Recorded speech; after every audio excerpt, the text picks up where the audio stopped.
The Statement of Randolph Carter by Howard Phillips Lovecraft. Narrated by Tom Stanton. I repeat to you, gentlemen, that your inquisition is fruitless. Detain me here forever if you will.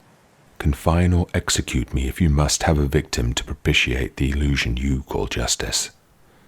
But I can say no more than I have said already. Everything that I can remember, I have told with perfect candor. Nothing has been distorted or concealed, and if anything remains vague, it is only because of the dark cloud which has come over my mind, that cloud, and the nebulous nature of the horrors which brought it upon me. Again I say I do not know what has become of Harley Warren, though I think, almost hope, that he is in peaceful oblivion, if there be anywhere so blessed a thing. It is true that I have for 5 years been his closest friend and a partial sharer of his terrible researches into the unknown. I will not deny, though my memory is uncertain and indistinct, that this witness of yours may have seen us together, as he says, on the Gainesville Pike, walking towards Big Cypress Swamp at 11:30 on that awful night.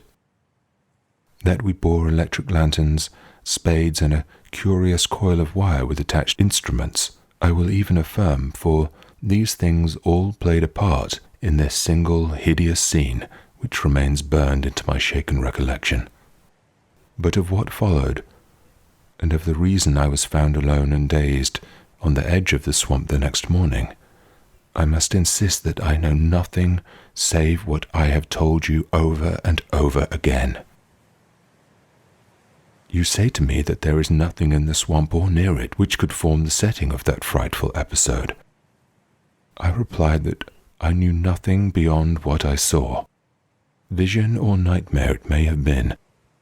Vision or nightmare I fervently hope it was, yet it is all that my mind retains of what took place in those shocking hours after we left the sight of men, and why Harley Warren did not return, he or his shade or some nameless thing I cannot describe, alone can tell. As I have said before, the weird studies of Harley Warren were well known to me, and to some extent shared by me.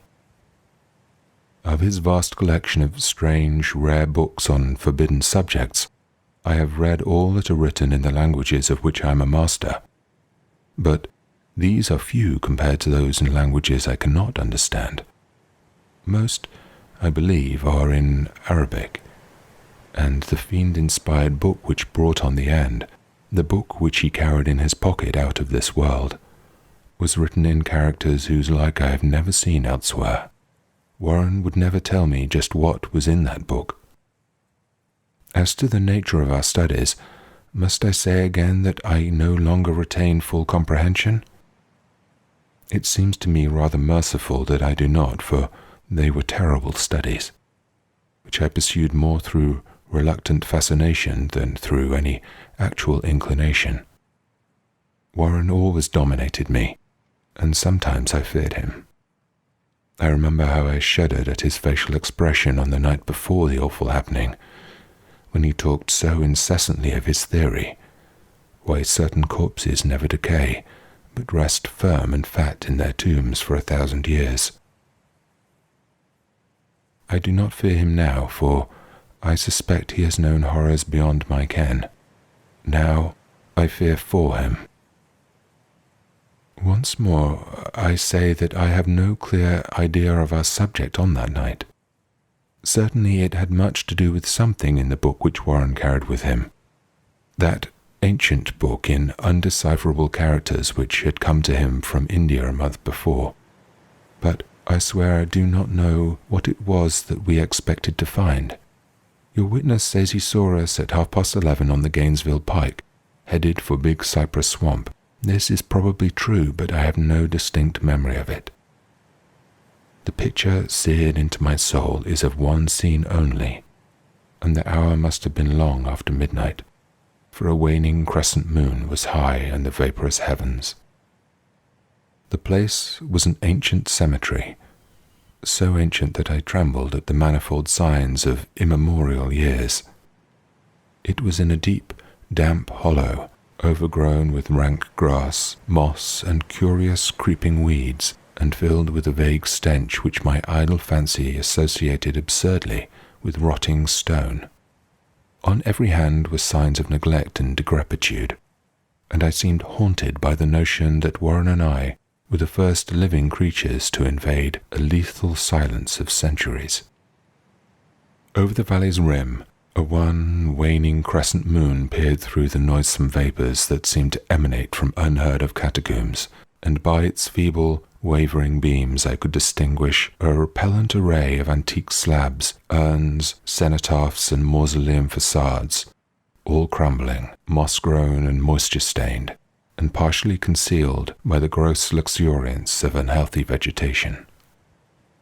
My first vivid impression of my own presence in this terrible necropolis concerns the act of pausing with Warren before a certain half-obliterated sepulchre, and of throwing down some of the burdens which we seemed to have been carrying.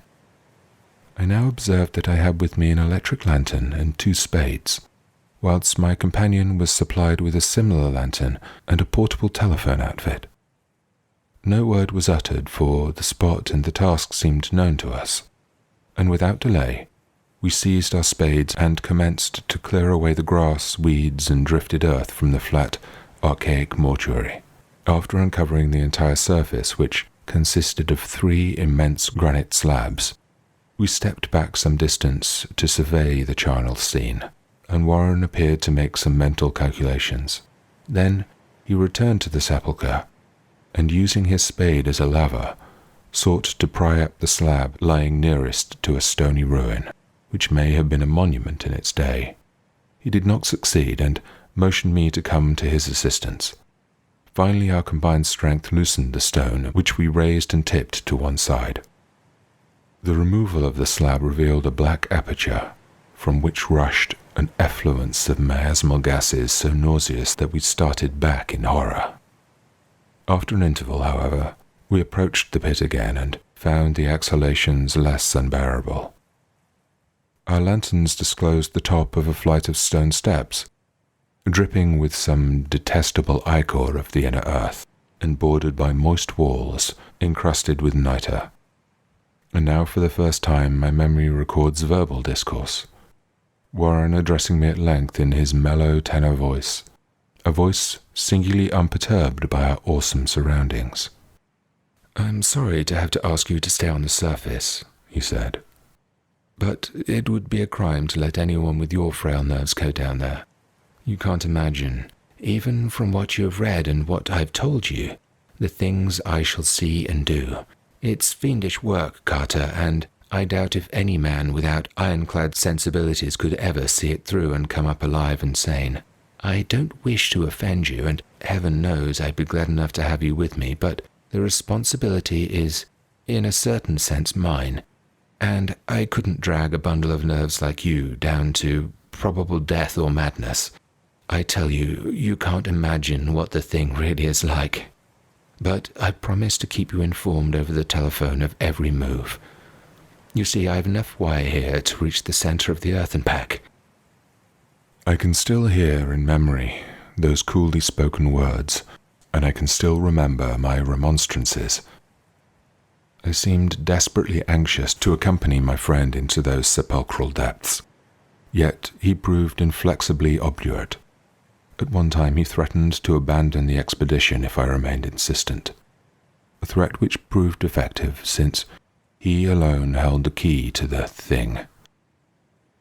All this I can still remember, though I no longer know what manner of thing we sought. After he had obtained my reluctant acquiescence in his design, Warren picked up the reel of wire and adjusted the instruments. At his nod, I took one of the latter and seated myself upon an aged, discolored gravestone close by the newly uncovered aperture. Then he shook my hand, shouldered the coil of wire, and disappeared within that indescribable ossuary. For a minute, I kept sight of the glow of his lantern, and heard the rustle of the wire as he laid it down after him. But the glow soon disappeared abruptly, as if a turn in the stone staircase had been encountered, and the sound died away almost as quickly. I was alone, yet bound to the unknown depths by those magic strands whose insulated surface lay green beneath the struggling beams of that waning crescent moon. In the lone silence of that hoary and deserted city of the dead, my mind conceived the most ghastly of fantasies and illusions, and the grotesque shrines and monoliths seemed to assume a hideous personality, a half-sentience. Amorphous shadows seemed to lurk in the darker recesses of the weed-choked hollow, and to flit as in some blasphemous ceremonial procession past the portals of the mouldering tombs in the hillside, shadows which could not have been cast by that pallid, peering crescent moon. I constantly consulted my watch by the light of my electric lantern, and listened with feverish anxiety to the receiver of the telephone, but for more than a quarter of an hour heard nothing. Then a faint clicking came from the instrument, and I called down to my friend in a tense voice.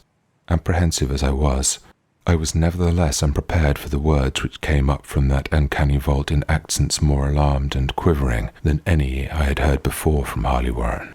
He who had so calmly left me a little while previously now called from below in a shaky whisper, more portentous than the loudest shriek. God, if you could see what I'm seeing. I could not answer. Speechless, I could only wait, and then came the frenzied tones again. Carter, it's terrible, monstrous, unbelievable. This time my voice did not fail me, and I poured into the transmitter a flood of excited questions. Terrified, I continued to repeat, "Warren, what is it?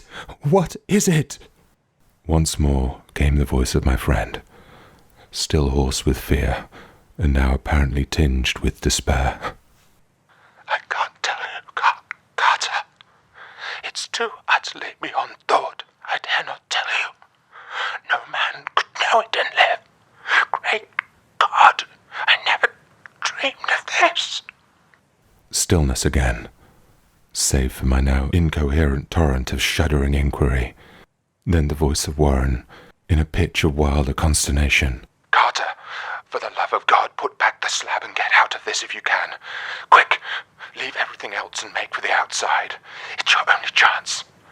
Do as I say and do not ask me to explain. I heard, yet was only able to repeat my frantic questions. Around me were tombs and the darkness and the shadows.